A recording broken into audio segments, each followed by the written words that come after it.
Some events leave a deep mark on history, but none on the land. This is the site of the Battle of Hastings. After almost 1,000 years, no traces of the bloody conflict can be seen. But here, the fate of England turned. It's where a king was killed, and his victor claimed the throne.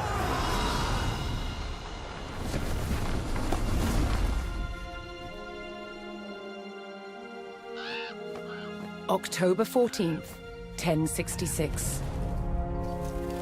We know what happened here on this day, thanks to this. The Bayer Tapestry. A carefully preserved, illustrated record of events. It shows the main players. Harold, the newly crowned Anglo-Saxon King of England, and his challenger, William, Duke of Normandy. William claimed the previous king had promised him the crown. So, he assembled an army and prepared to sail to England to fight King Harold for the throne. But a storm thwarted his plans. Meanwhile, Harold discovered that a Viking invasion had landed in the north. Another threat to his crown. So he raced to fight them. In France, William waited for the right conditions to sail across the Channel to England.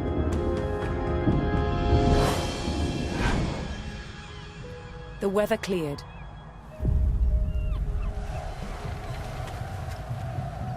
He seized his chance.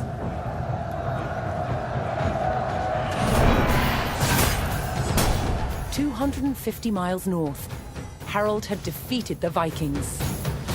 Now, hearing of William's arrival, his army sped south.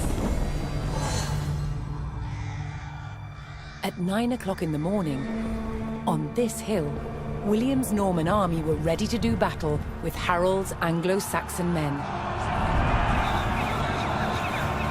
The stage was set, and up for grabs, England itself.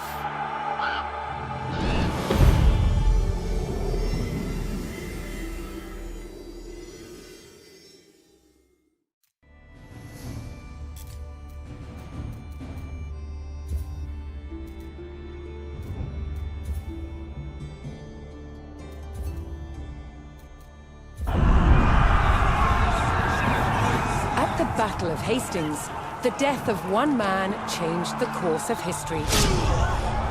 The Anglo-Saxon King Harold was killed here, on England's south coast. His army defeated by William of Normandy.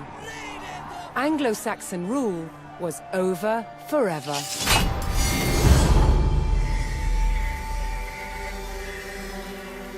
At Westminster Abbey on Christmas Day 1066, William was crowned the first Norman King of England. Now he had to secure power across the country. He began by stamping his mark on the landscape, building cathedrals and castles at strategic locations. Nothing like them had been seen in England before. They reminded the Anglo-Saxon population exactly who was in charge. But not all were content with living under Norman rule. Anglo-Saxon revolts broke out across the country. King William acted quickly to crush these rebellions. But there was one region where dissent was spiraling out of control: the north of England. In 1069, a group of lords from Northumbria formed an alliance with Viking invaders. Together they approached Norman-held York, a large city with an important cathedral, still protected by ancient Roman walls. But the walls couldn't save York. The city and the castle fell to the rebels. William's new kingdom was under threat. He had to get the city back under Norman control. William had no choice but to order his men north. But as the Norman forces set off on their long march towards York, how much resistance from the rebels would they encounter?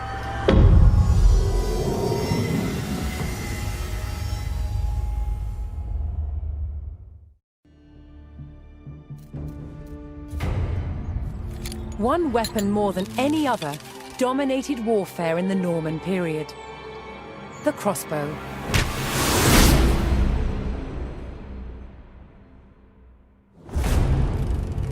14th century crossbows like this were the culmination of centuries of development. With limbs made of steel, they were incredibly powerful.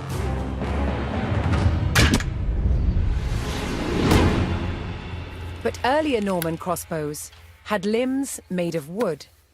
There was a limit to how powerful these wooden bows could be.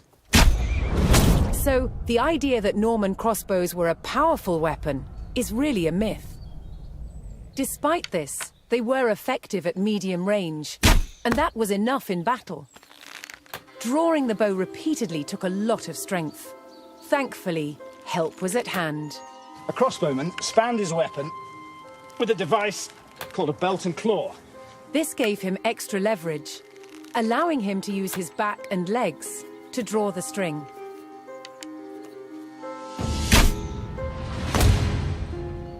Crossbowmen were vulnerable on a battlefield, so they carried large shields called pavises, so they could hunker down behind, load, pop up, shoot, and then duck back down again to reload.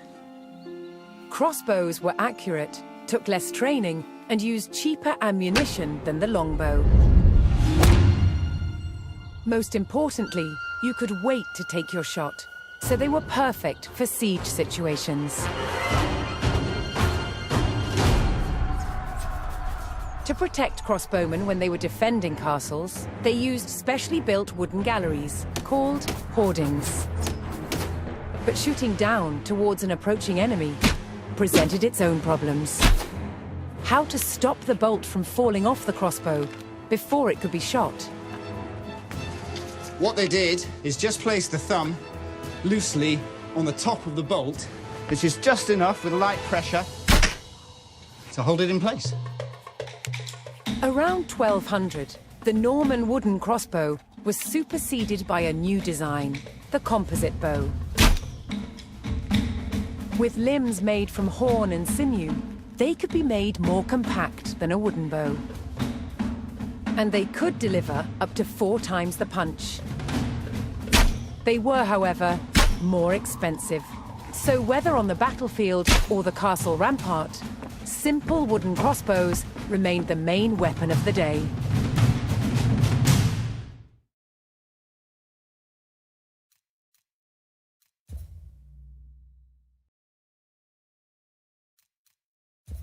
William the Conqueror had recaptured York from the rebels.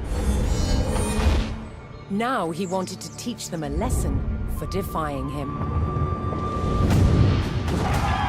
He began a brutal campaign of destruction to crush any further resistance, known as the Harrying of the North. Villages and crops were destroyed.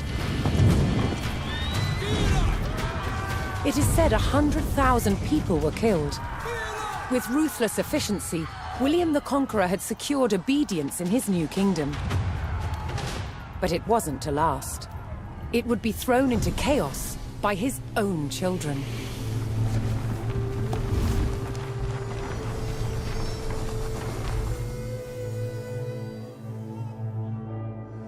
When William the Conqueror died in 1087, his favorite son succeeded him, King William II, known as William Rufus. But 13 years into his reign, disaster struck. While out hunting,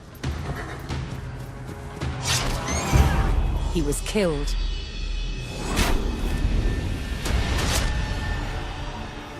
William's youngest brother took his place as King Henry I. But there was a problem. At the time, Henry's elder brother, Robert, Duke of Normandy, had been on crusade. When he returned, he was furious that Henry had grabbed the throne. From Normandy, Robert attempted to invade England to claim the crown from his brother. But he failed and returned home. In retaliation, Henry struck back. In a reversal of 1066, he crossed the Channel and invaded Normandy, intent on undermining his brother Robert's rule. His first target was Bayeux. This rich and splendid city was one of the jewels of Normandy. Henry was to begin his campaign by unleashing his forces on the city. Bayeux was about to feel the wrath of the English army.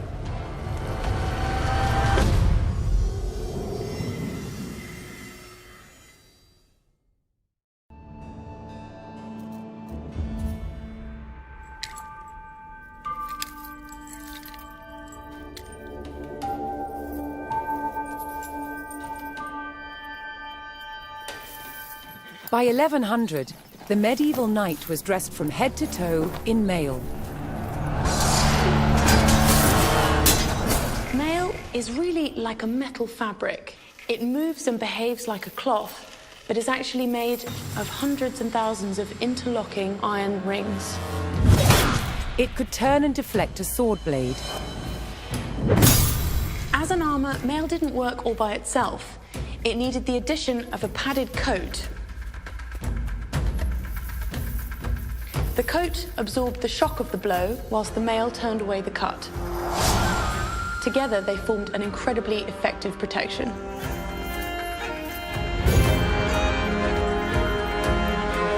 The first stage in making mail was to create wire to the right thickness. To do this, it was pulled through a drawing plate, which had a series of ever smaller holes, until you got wire of the desired gauge. To make the rings, we wind the wire onto a mandrel. And then we take it off the mandrel and cut the rings.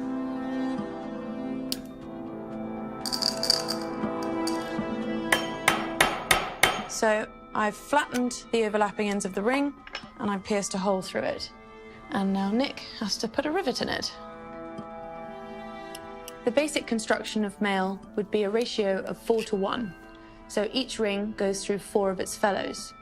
Here you can see I've made a set of 5, which will then be joined to other sets of 5 to create a sheet of mail. Mail had to be tailored to a perfect fit. It had to be shaped for feet and legs, arms and hands, and, of course, the head. A skilled mail maker could make very precise shapes. Of course, for more complicated parts of the body, like elbows, we can actually tailor it in 2 different directions at the same time. Yeah, so if we fold this in half, we have an elbow. One of the main benefits of tailoring in mail was that it meant a knight didn't have to carry a single ring of extra weight that he didn't need to. The mail to cover a knight from head to toe required about 200,000 rings. High-status knights would have had their mail edged with gold, but most importantly, it had to be functional. Clad in mail with his shield and helmet, the knight was well equipped to face the weapons of the day.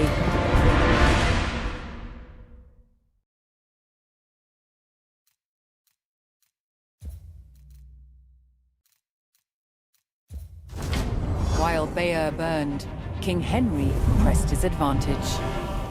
Seizing key fortifications and buying the loyalty of powerful lords, Henry loosened his brother's grip over Normandy.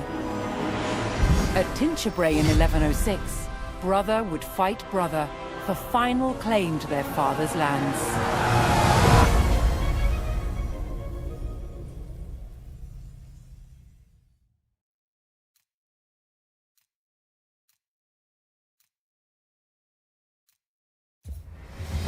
William the Conqueror's sons had resolved their long feud over Normandy, with King Henry wresting possession away from his brother. But the French King Louis VI would not accept Henry's heir as the future Duke of Normandy. Henry's fragile power would face its first test, an invasion by the French king.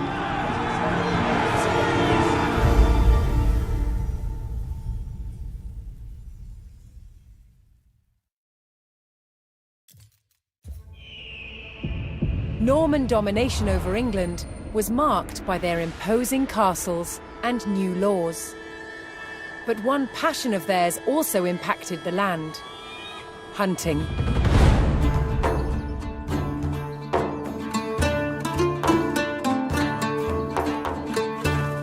The Norman nobility, both men and women, shared a love of hunting with birds of prey. To preserve their hunting grounds, they took ownership of the land and outlawed hunting by commoners. Falcons hunt by flying to a great height, then dive-bombing their prey. They are kept hunting fit, using a lure, a pad of leather with bait attached. This prepared them for catching their prey, usually other birds such as rooks and pheasants.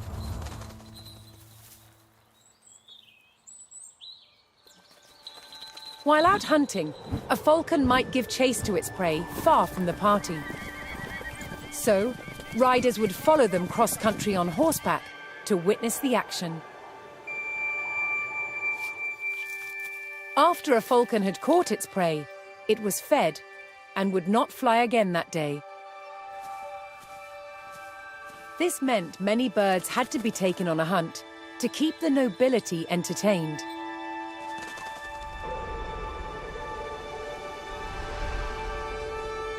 Rather than falcons being carried on horseback, which would jostle them, they were transported on a frame called a cadge. Although falconry was a horseman's sport, hawking was enjoyed on foot. Hawks, unlike falcons,